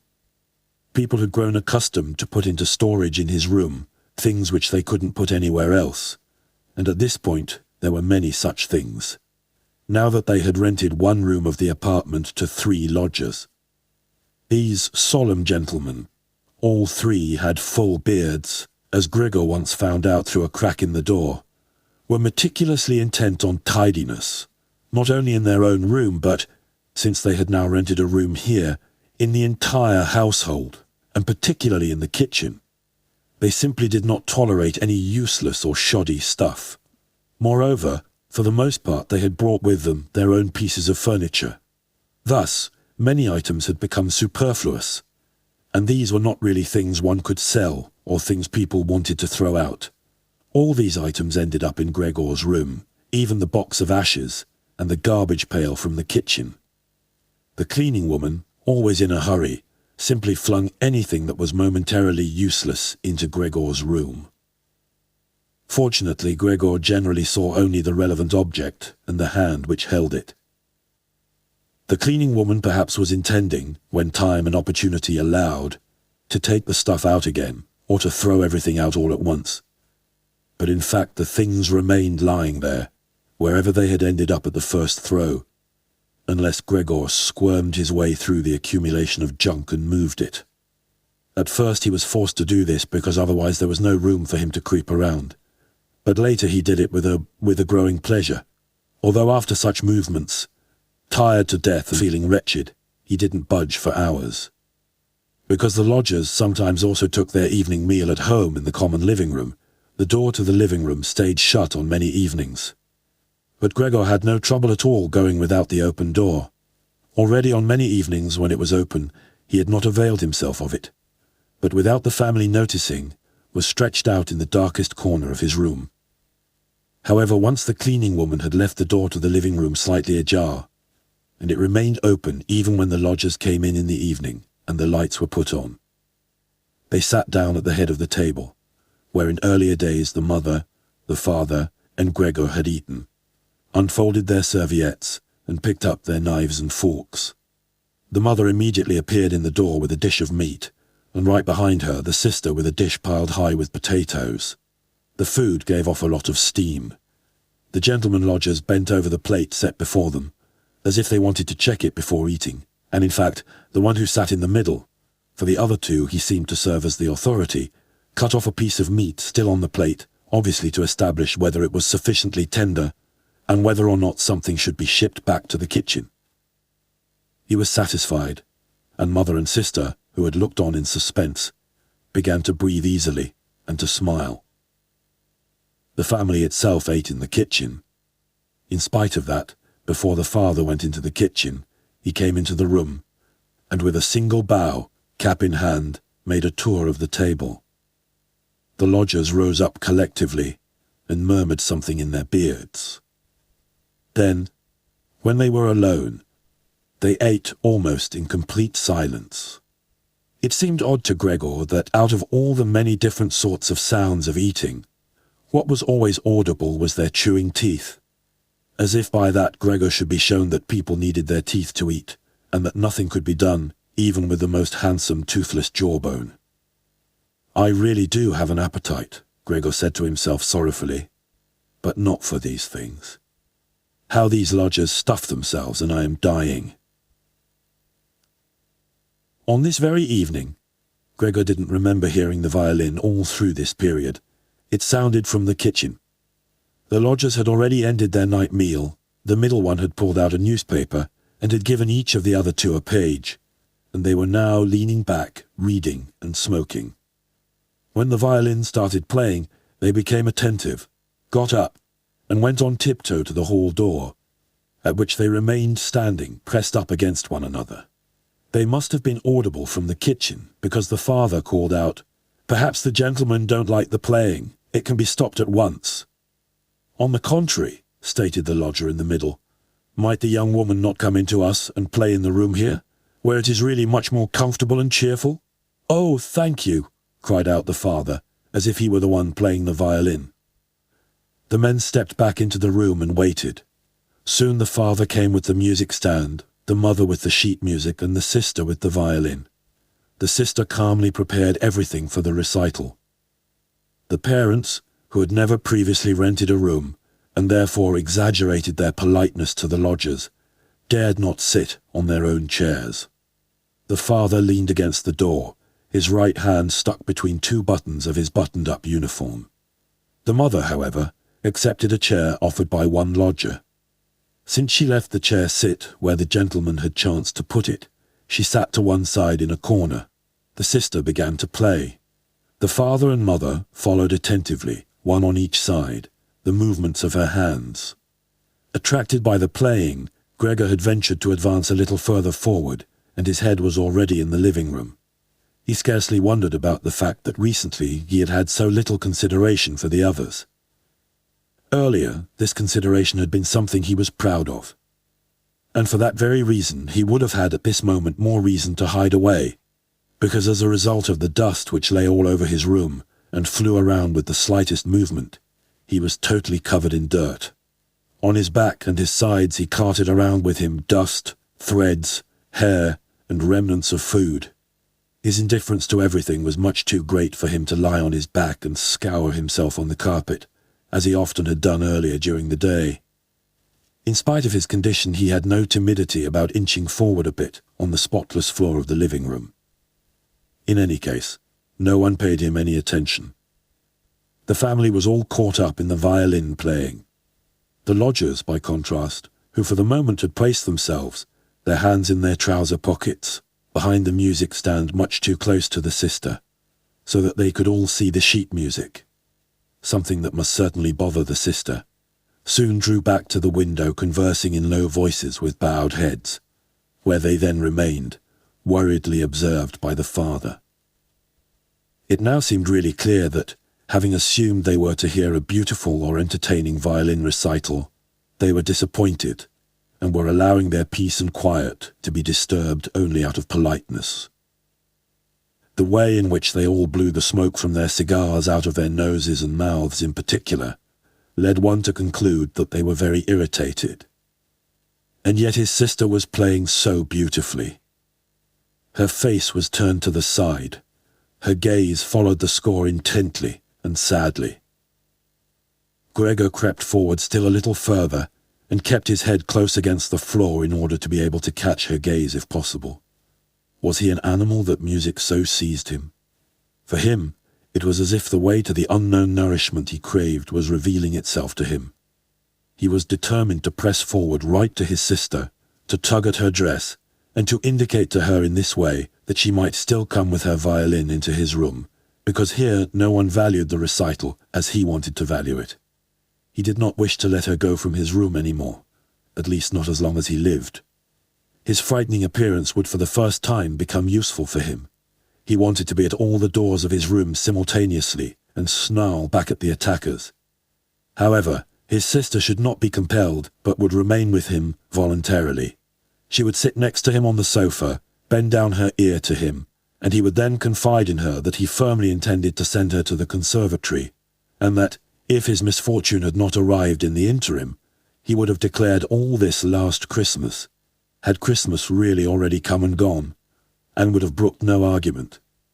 After this explanation, his sister would break out in tears of emotion, and Gregor would lift himself up to her armpit and kiss her throat, which she, from the time she started going to work, had left exposed without a band or a collar. "Mr. Samsa," called out the middle lodger to the father, and pointed his index finger without uttering a further word at Gregor as he was moving slowly forward. The violin fell silent. The middle lodger smiled, first shaking his head once at his friends, and then looked down at Gregor once more. Rather than driving Gregor back again, the father seemed to consider it of prime importance to calm down the lodgers, although they were not at all upset, and Gregor seemed to entertain them more than the violin recital. The father hurried over to them, and with outstretched arms, tried to push them into their own room, and simultaneously to block their view of Gregor with his own body. At this point, they became really somewhat irritated, although one no longer knew whether that was because of the father's behavior, or because of knowledge they had just acquired that they had, without knowing it, a neighbor like Gregor. They demanded explanations from his father, raised their arms to make their points, tugged agitatedly at their beards, and moved back towards their room, quite slowly. In the meantime, the isolation which had suddenly fallen upon his sister after the sudden breaking off of the recital had overwhelmed her. She had held onto the violin and bow in her limp hands for a little while, and had continued to look at the sheet music as if she was still playing. All at once she pulled herself together, placed the instrument in her mother's lap. The mother was still sitting in her chair, having trouble breathing and with her lungs labouring, and had run into the next room, which the lodgers, pressured by the father, were already approaching more rapidly. One could observe how under the sister's practised hands the sheets and pillows on the beds were thrown on high and arranged. Even before the lodgers had reached the room, she was finished fixing the beds and was slipping out. The father seemed so gripped once again with his stubbornness that he forgot about the respect which he always owed to his renters. He pressed on and on, until at the door of the room the middle gentleman stamped loudly with his foot, and thus brought the father to a standstill. "I hereby declare," the middle lodger said, raising his hand and casting his glance both on the mother and the sister, "that considering the disgraceful conditions prevailing in this apartment and family, with this He spat decisively on the floor. "I immediately cancel my room. I will, of course, pay nothing at all for the days which I have lived here. On the contrary, I shall think about whether or not I will initiate some sort of action against you. Something which, believe me, will be very easy to establish." He fell silent and looked directly in front of him, as if he was waiting for something. In fact, his two friends immediately joined in with their opinions. "We also give immediate notice." At that, he seized the door handle, banged the door shut, and locked it. The father groped his way tottering to his chair and let himself fall in it. It looked as if he was stretching out for his usual evening snooze, but the heavy nodding of his head, which looked as if it was without support, showed that he was not sleeping at all. Gregor had lain motionless the entire time in the spot where the lodgers had caught him. Disappointment with the collapse of his plan, and perhaps also his weakness brought on his severe hunger, made it impossible for him to move. He was certainly afraid that a general disaster would break over him at any moment, and he waited. He was not even startled when the violin fell from the mother's lap, out from under her trembling fingers, and gave off a reverberating tone. "My dear parents," said the sister, banging her hand on the table by way of an introduction, "things cannot go on any longer in this way. Maybe if you don't understand that, well, I do. I will not utter my brother's name in front of this monster, and thus I say only that we must try to get rid of it. We have tried what is humanly possible to take care of it and to be patient. I believe that no one can criticize us in the slightest." "She is right in 1,000 ways," said the father to himself. The mother, who was still incapable of breathing properly, began to cough numbly, with her hand held up over her mouth, and a manic expression in her eyes. The sister hurried over to her mother and held her forehead. The sister's words seemed to have led the father to certain reflections. He sat upright, played with his uniform hat among the plates, which still lay on the table from the lodger's evening meal, and looked now and then at the motionless Gregor. "We must try to get rid of it," the sister now said decisively to the father, for the mother in her coughing fit wasn't listening to anything. "It is killing you both. I see it coming. When people have to work as hard as we all do, they cannot also tolerate this endless torment at home. I just can't go on anymore." And she broke out into such a crying fit that her tears flowed out down onto her mother's face. She wiped them off her mother with mechanical motions of her hands. "Child," said the father sympathetically and with obvious appreciation, "then what should we do?" The sister only shrugged her shoulders as a sign of the perplexity which, in contrast to her previous confidence, had come over her while she was crying. "If only he understood us," said the father in a semi-questioning tone. The sister, in the midst of her sobbing, shook her hand energetically as a sign that there was no point thinking of that. "If he only understood us," repeated the father, and by shutting his eyes he absorbed the sister's conviction of the impossibility of this point. "Then perhaps some compromise would be possible with him. But as it is—" "It must be gotten rid of," cried the sister. "That is the only way, father. You must try to get rid of the idea that this is Gregor. The fact that we have believed for so long that is truly our real misfortune. But how can it be Gregor? If it were Gregor, he would have long ago realized that a communal life among human beings is not possible with such an animal, and would have gone away voluntarily. Then we would not have a brother, but we could go on living and honor his memory. But this animal plagues us. It drives away the lodgers, will obviously take over the entire apartment, and leave us to spend the night in the alley. Just look, father," she suddenly cried out. "He's already starting up again." With a fright which was totally incomprehensible to Gregor, the sister even left the mother, pushed herself away from her chair, as if she would sooner sacrifice her mother than remain in Gregor's vicinity, and rushed behind her father who, excited merely by her behavior, also stood up and half raised his arms in front of the sister as though to protect her. But Gregor did not have any notion of wishing to create problems for anyone, and certainly not for his sister. He had just started to turn himself around in order to creep back into his room, quite a startling sight, since, as a result of his suffering condition, he had to guide himself through the difficulty of turning around with his head, in this process lifting and banging it against the floor several times. He paused and looked around.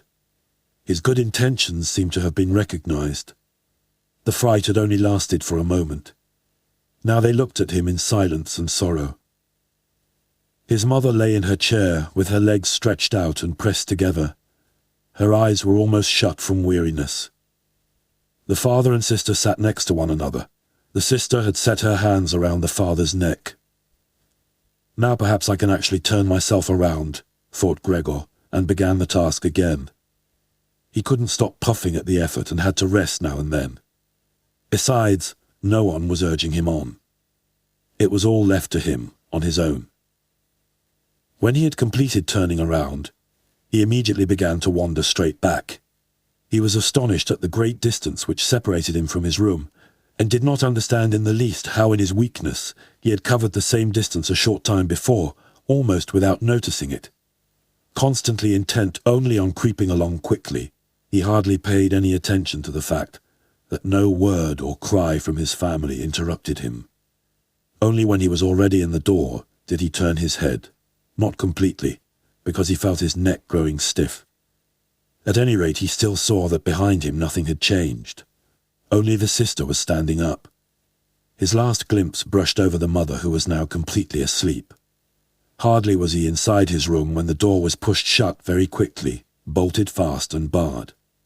Gregor was startled by the sudden commotion behind him, so much so that his little limbs bent double under him. It was his sister, who had been in such a hurry. She had stood up right away, had waited, and had then sprung forward nimbly. Gregor had not heard anything of her approach. She cried out, "Finally!" to her parents as she turned the key in the lock. What now? Gregor asked himself, and looked around him in the darkness. He soon made the discovery that he could no longer move at all. He was not surprised at that. On the contrary, it struck him as unnatural that he had really been able up to this point to move around with these thin little legs. Besides, he felt relatively content. True, he had pains throughout his entire body, but it seemed to him that they were gradually becoming weaker and weaker and would finally go away completely. The rotten apple in his back and the inflamed surrounding area, entirely covered with white dust, he hardly noticed. He remembered his family with deep feeling and love. In this business, his own thought that he had to disappear was, if possible, even more decisive than his sister's. He remained in this state of empty and peaceful reflection until the tower clock struck 3 o'clock in the morning. From the window he witnessed the beginning of the general dawning outside. Then, without willing it, his head sank all the way down, and from his nostrils flowed out weakly out his last breath.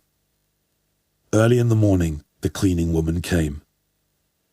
In her sheer energy and haste, she banged all the doors, in precisely the way people had already asked her to avoid, so much so that once she arrived, a quiet sleep was no longer possible anywhere in the entire apartment. In her customarily brief visit to Gregor, she at first found nothing special. She thought he lay so immobile there, intending to play the offended party. She gave him credit for as complete an understanding as possible. Because she happened to hold the long broom in her hand, she tried to tickle Gregor with it from the door. When that was quite unsuccessful, she became irritated and poked Gregor a little, and only when she had shoved him from his place without any resistance did she become attentive. When she quickly realized the true state of affairs, her eyes grew large. She whistled to herself, but didn't restrain herself for long. She pulled open the door of the bedroom and yelled in a loud voice into the darkness, "Come and look! It's kicked the bucket! It's lying there, totally snuffed!" The Samsa married couple sat upright in their marriage bed and had to get over their fright at the cleaning woman before they managed to grasp her message. But then, Mr. and Mrs. Samsa climbed very quickly out of bed, one on either side. Mr. Samsa threw the bedspread over his shoulders. Mrs. Samsa came out only in her nightshirt, and like this they stepped into Gregor's room. Meanwhile, the door of the living room, in which Greta had slept since the lodgers had arrived on the scene, had also opened. She was fully clothed, as if she had not slept at all. Her white face also seemed to indicate that. "Dead?" said Mrs. Samsa, and looked questioningly at the cleaning woman, although she could check everything on her own and even understand without a check. "I should say so," said the cleaning woman, and by way of proof poked Gregor's body with the broom a considerable distance more to the side. Mrs. Samsa made a movement as if she wished to restrain the broom, but didn't do it. "Well," said Mr. Samsa, "now we can give thanks to God." He crossed himself, and the three women followed his example. Greta, who did not take her eyes off the corpse, said, "Look how thin he was. He had eaten nothing for such a long time. The meals which came in here came out again exactly the same. In fact, Gregor's body was completely flat and dry. That was apparent really for the first time, now that he was no longer raised on his small limbs and, moreover, now that nothing else distracted one's gaze. "Greta, come in to us for a moment," said Mrs. Samsa, with a melancholy smile, and Greta went, not without looking back at the corpse, behind her parents into the bedroom. The cleaning woman shut the door and opened the window wide.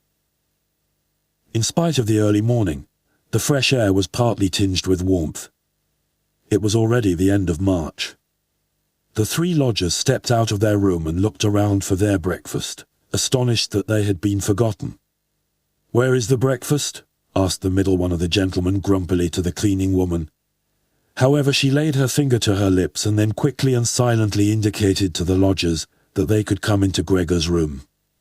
So they came and stood around Gregor's corpse, their hands in the pockets of their somewhat worn jackets, in the room, which was already quite bright. Then the door of the bedroom opened, and Mr. Samsa appeared in his uniform, with his wife on one arm and his daughter on the other. All were a little tear-stained. Now and then Greta pressed her face onto her father's arm.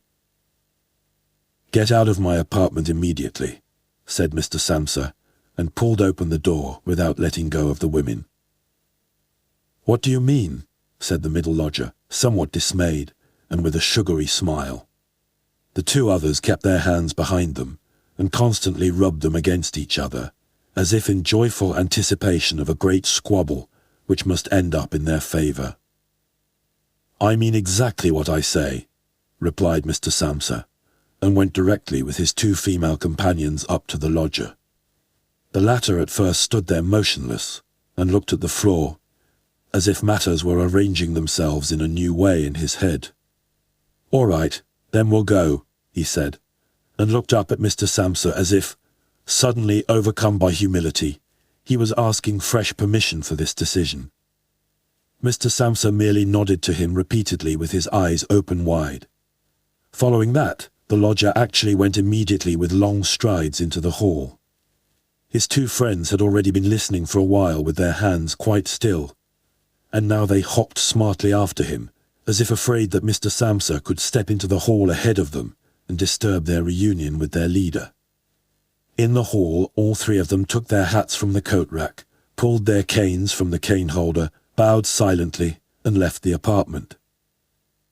In what turned out to be an entirely groundless mistrust, Mr. Samsa stepped with the two women out onto the landing, leaned against the railing, and looked down as the three lodgers slowly but steadily made their way down the long staircase, disappeared on each floor in a certain turn of the stairwell, and in a few seconds came out again. The deeper they proceeded, the more the Samsa family lost interest in them, and when a butcher with a tray on his head come to meet them, and then with a proud bearing ascended the stairs high above them, Mr. Samsa, together with the women, left the banister, and they all returned, as if relieved, back into their apartment. They decided to pass that day resting and going for a stroll. Not only had they earned this break from work, but there was no question that they really needed it. And so they sat down at the table and wrote 3 letters of apology. Mr. Samsa to his supervisor, Mrs. Samsa to her client, and Greta to her proprietor. During the writing, the cleaning woman came in to say that she was going off, for her morning work was finished. The 3 people writing at first merely nodded, without glancing up. Only when the cleaning woman was still unwilling to depart did they look up angrily. "Well?" asked Mr. Samsa.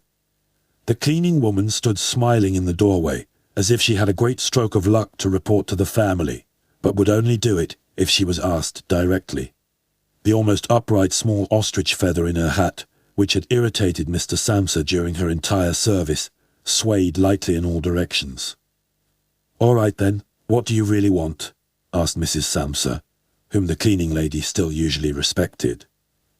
"Well," answered the cleaning woman, smiling so happily she couldn't go on speaking right away, "about how that rubbish from the next room should be thrown out. You mustn't worry about it. It's all taken care of." Mrs. Samsa and Greta bent down to their letters, as though they wanted to go on writing. Mr. Samsa, who noticed that the cleaning woman wanted to start describing everything in detail, decisively prevented her with an outstretched hand. But since she was not allowed to explain, she remembered the great hurry she was in, and called out, clearly insulted, "Ta-ta, everyone!" turned around furiously, and left the apartment with a fearful slamming of the door. "This evening she'll be let go," said Mr. Samsa, but he got no answer from either his wife or from his daughter, because the cleaning woman seemed to have upset once again the tranquility they had just attained. They got up, went to the window and remained there with their arms about each other. Mr. Samsa turned around in his chair in their direction and observed them quietly for a while. Then he called out, "All right, come here then. Let's finally get rid of old things, and have a little consideration for me." The women attended to him at once. They rushed to him, caressed him, and quickly ended their letters. Then all 3 left the apartment together, something they had not done for months now, and took the electric tram into the open air outside the city. The car in which they were sitting by themselves was totally engulfed by the warm sun. They talked to each other, leaning back comfortably in their seats, about future prospects, and they discovered that on closer observation these were not at all bad, for all 3 had employment, about which they had not really questioned each other at all, which was extremely favourable and with especially promising prospects. The greatest improvement in their situation at this moment, of course, had to come from a change of dwelling. Now they wanted to rent an apartment smaller and cheaper, but better situated, and generally more practical than the present one, which Gregor had found. While they amused themselves in this way, it struck Mr. and Mrs. Samsa almost at the same moment how their daughter, who was getting more animated all the time, had blossomed recently, in spite of all the troubles which had made her cheeks pale, into a beautiful and voluptuous young woman. Growing more silent and almost unconsciously understanding each other in their glances, they thought that the time was now at hand to seek out a good honest man for her. And it was something of a confirmation of their new dreams and good intentions, when at the end of their journey, the daughter first lifted herself up and stretched her young body. Thank you for listening. If you like our recordings, consider liking this video and subscribing to our channel so you don't miss any more audiobooks.